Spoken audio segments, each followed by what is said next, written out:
Before you read में हम देखेंगे who do you think of when you heard a word genius. जब आप वर्ड जीनियस सुनते हो तो कैसा सोचते हो, क्या सोचते हो। And who is genius, genius कौन है। And what quality do you think a genius has, एक जीनियस में कौन कौन सी क्वालिटीज़ होनी चाहिए आपके हिसाब से। We shall now read about a young German civil servant। हम आज के चैप्टर आज के लेसन में एक यंग जर्मन सिविल सर्वेंट के बारे में पढ़ेंगे who took the world by the storm about 100 years ago। In the summer of 1905 1905 में the 26 years old published the quick succession, जिसकी 1905 में 26 साल में पब्लिशन में उसकी जो सफलता है उसको पब्लिश किया गया था फॉर ग्राउंड ब्रेकिंग पेपर में अबाउट द लाइट के बारे में, the mention of the particles, motion of the particles के बारे में बताया था, the electro dynamic of the moving bodies and the energy. His work took up only a few papers, का जो वर्क था वो केवल कुछ पेपरों में डिस्क्राइब नहीं किया जा सकता।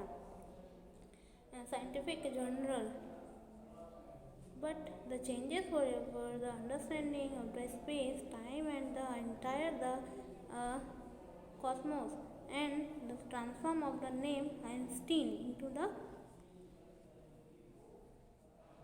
synonym of the genius।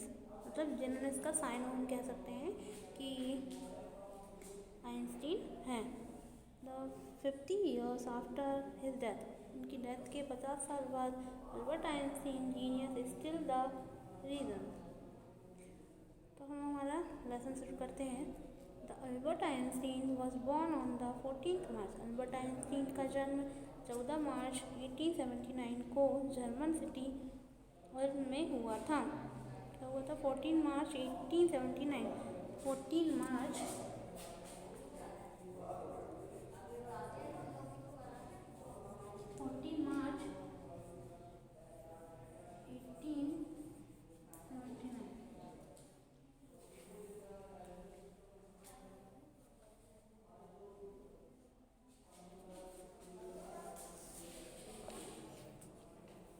कहाँ हुआ था? जर्मन सिटी में हुआ था। Without any indication that he was destined for the greatness.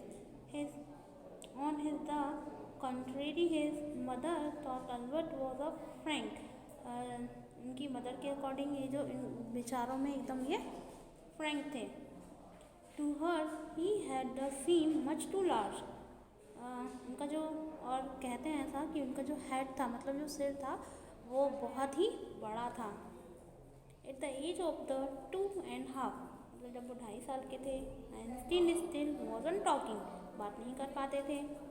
When he finally did learn to the speak, जब आखिरकार जब उन्होंने बोलना सीखा, लर्न करना सीखा, he uttered everything twice, वो सभी चीज़ों को 2-2 बार रिपीट करते थे।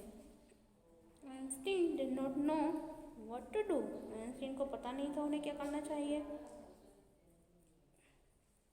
With other children, दूसरे बच्चों के साथ में, and his playmates called him brother boring, इसलिए उनके साथ में जो प्लेमेट थे वो उनको ब्रदर बोरिंग कहते थे।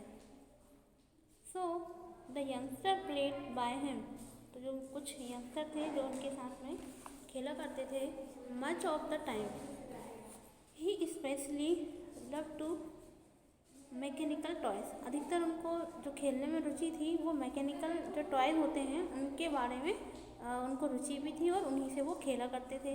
Looking at his new born sister, एक बार उन्होंने उनकी जो न्यू बॉर्न सिस्टर थी उसको देख करके कहा था, Maggie said to have said fine, मतलब देखने में कैसी है, वो है तो बहुत ठीक ठाक है, but where are her wheels, परंतु इसके जो चक्के हैं वो कहाँ हैं। मतलब एक न्यू बॉर्न बेबी के चक्के, मतलब जैसे जो कार होती है, मैकेनिकल टॉयज़ होते हैं उनके जो होते हैं ना, इसके अकॉर्डिंग उन्होंने भी यही सोचा कि इसके चक्के कहाँ हैं।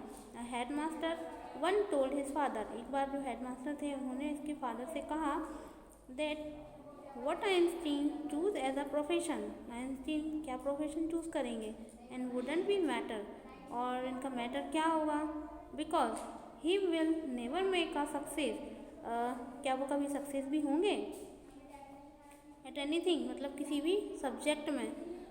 Einstein began learning to play and the violin, उस समय आइंस्टीन जो थे वो वायलिन प्ले करना सीख रहे थे। At the age of the 6, उस समय उनकी एज कितनी थी, 6 ईयर्स की, मतलब 6 साल के थे। Because of his mother wanted him to be, he become the gifted matter violinist, क्योंकि उनकी मदर ये सोचती थी यदि ये वायलिन बजाना सीख जाएंगे तो एक वायलिनिस्ट भी बन सकते हैं। And the maintaining this skill through out his life, और उनकी लाइफ में इसी स्किल को वो सीख करके बढ़ सकते हैं। It's enough for today, we will continue tomorrow. Thank you so much.